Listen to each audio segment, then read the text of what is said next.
जिसका जैसा भाग्य उसकी वैसी खिदमत, कुणाला सेवेचं फळ तर कुणाला सेवेची संधी. शिव हर शंकर नमामि शंकर शिवशंकर शंभो, हे गिरिजापती भवानी शंकर शिवशंकर शंभो.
हे घे.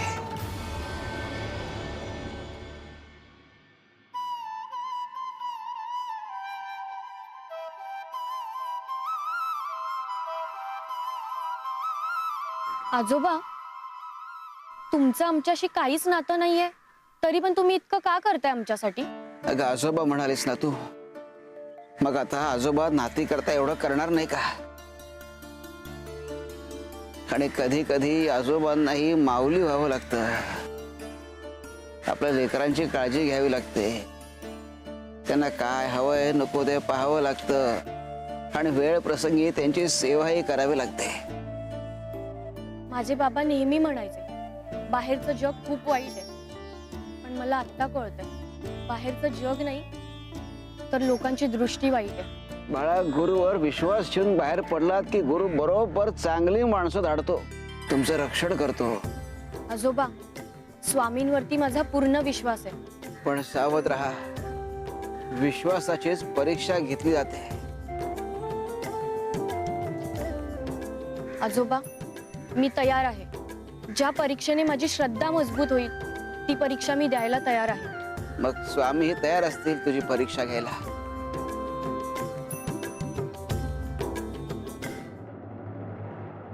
स्वामी ऐका ना माझं, आम्हाला उपचार करू द्यात. नाही,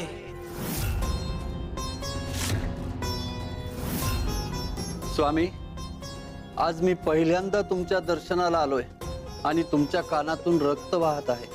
हे सहन होत नाहीये स्वामी मला. मला वाटतं माझ्याच पायगुणामुळे हा तुम्हाला त्रास झालाय. तसं काही वाटून घेऊ नकोस. आम्हाला नाही, निदान यांना तरी तुमच्यावर उपचार करू द्या. हे जोशी बुवा बरोबर बोलतायत. तुमच्या कानातून खूप रक्तस्राव होतोय, यांना तरी उपचार करू देत. येऊ दे कानातून रक्त.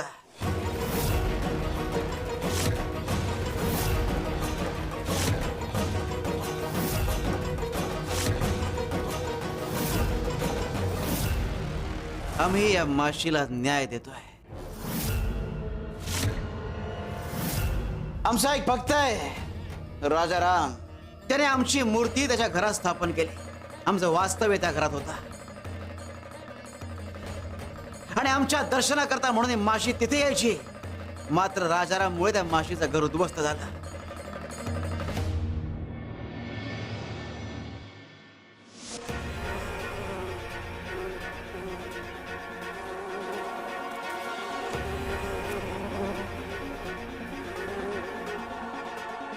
ती न्यायाच्या प्रतीक्षेत होती. आता त्याची शिक्षा भोगण्याची वेळ आली आहे. मात्र तो आधी शिक्षा भोगतोय. म्हणून ही वेदना मी आमच्यावर घेतली. स्वामी, तुम्ही त्यांचं दुःख स्वतःवर घेतलं. प्रत्येकाला न्याय देणं आमचं काम आहे. स्वामी, हा न्याय इतका गहन आहे. आपण आपलं रक्त देऊनही देणं फेडतायत. तुम्ही खूप धन्य आहात.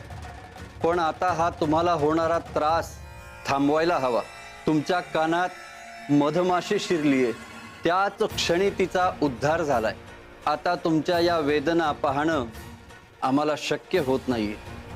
स्वामी, आपण मला शिक्षा केली तरीही चालेल, पण मी तुमच्या कानातली मधमाशी बाहेर काढणारच.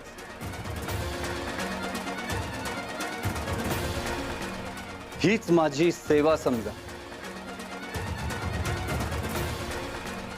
बाळाप्पा भाऊ, एक चिमटा आणून द्याल का?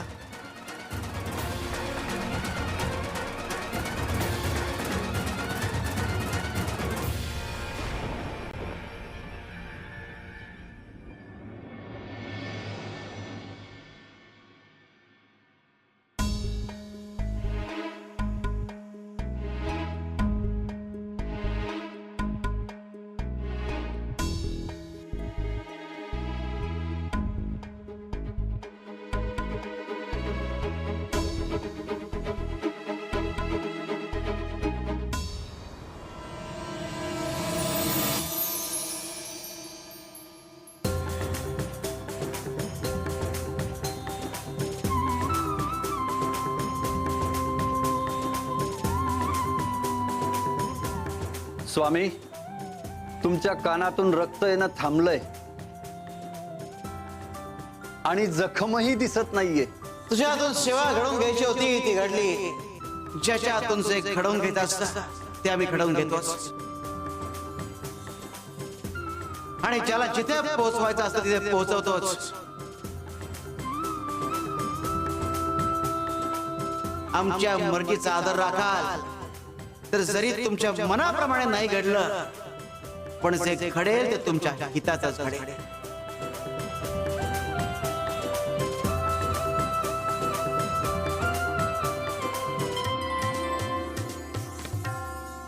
शिव शंकर शंभा.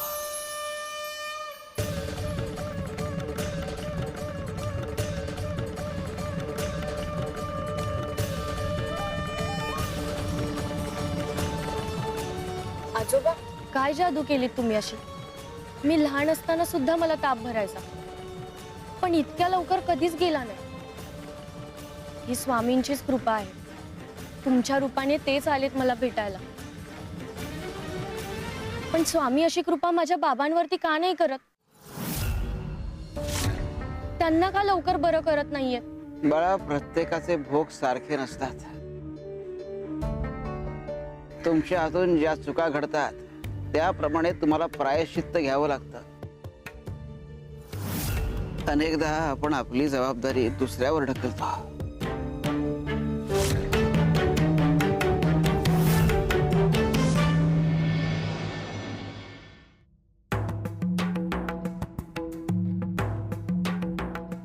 आज स्वामींचं प्रकट दिन. मी दरवर्षी न चुकता स्वामींसमोर बसून अखंड नामस्मरण करतो. पण यंदा यावेळी मला एका व्यवसायासंबंधी बोलणी करण्यासाठी तालुक्याला जावं लागतंय. ती मंडळी हैदराबादहून आली आहेत. हा मुहूर्त जर का फिसकटला तर सगळं काम पुढच्या वर्षीपर्यंत लांबणीवर पडेल, जे मला परवडणार नाही. म्हणून मी गावातल्या गुरुजींशी बोलून एक उपाय काढलाय. तुम्ही दोघांनीही माझ्या वतीने नामस्मरण करायचं, अखंड नामस्मरण करायचं.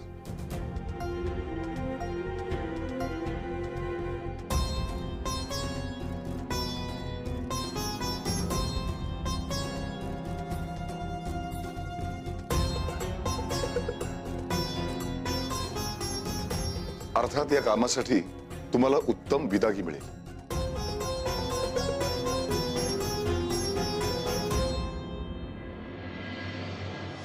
माझी जबाबदारी मी दुसऱ्यावर ढकलली.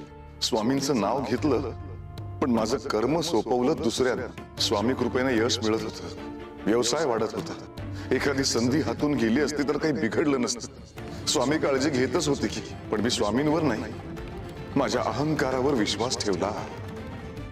मी चुकलो, मी चूक केली.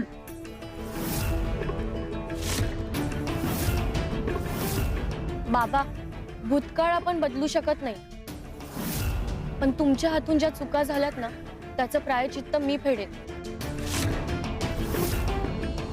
आजोबा, तुम्ही आम्हाला खूप छान मार्गदर्शन केलं. तुमचा आशीर्वाद माझं बळ वाढवेल.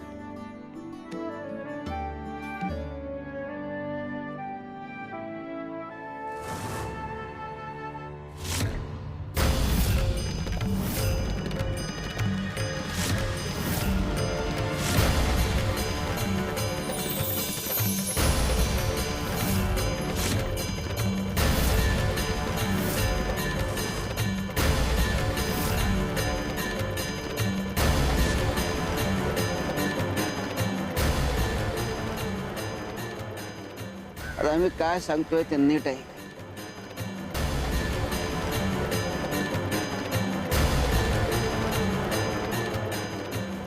कर.